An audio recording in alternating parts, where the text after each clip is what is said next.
Hello guys! For today's video, gagawa tayo ng karyoka. Gamit itong kamoting kahoy. So una, balitan muna natin siya.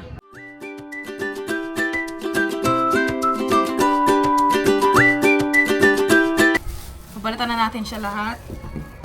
So, kailangan natin siyang hugasan at itapon muna natin tong mga pinagbalatan. Tapos, gasan natin to.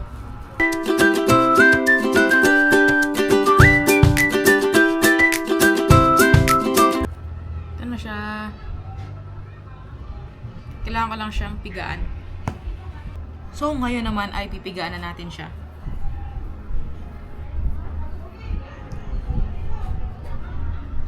Wala kaming pangsala kaya ito na lang. Basta masala lang siya.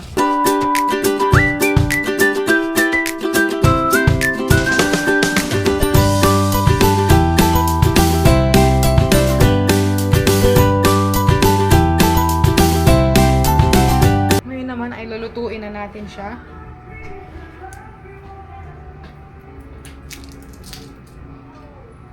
Lagyan tayo ng mantika.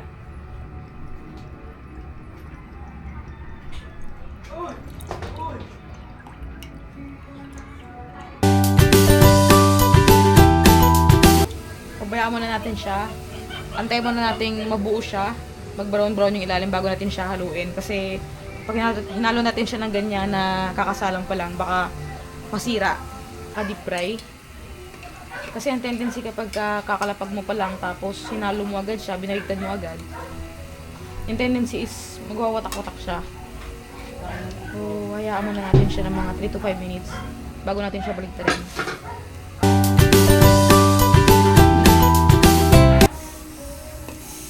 Dinagdagan mo pa yung kanin, Jeff? So, ngayon, kunin na ulit natin siya. Kasi luto na siya.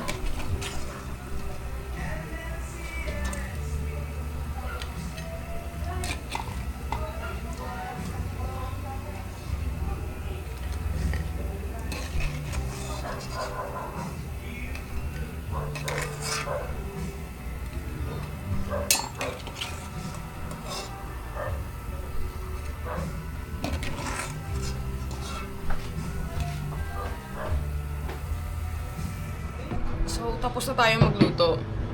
So, ang ginagawa kasi ng iba is sa mantika, nagtutulaw sila ng asukal. So, iba naman yung gagawin ko ngayon.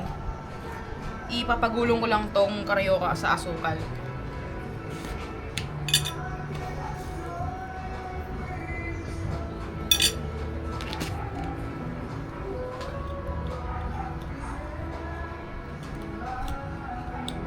Tapos, tikman natin.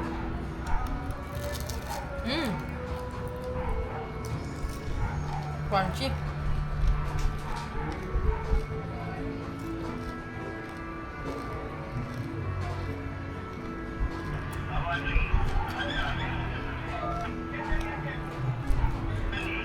Sarap. I can't believe na kaya akong gumawa ng ganito. Sarap.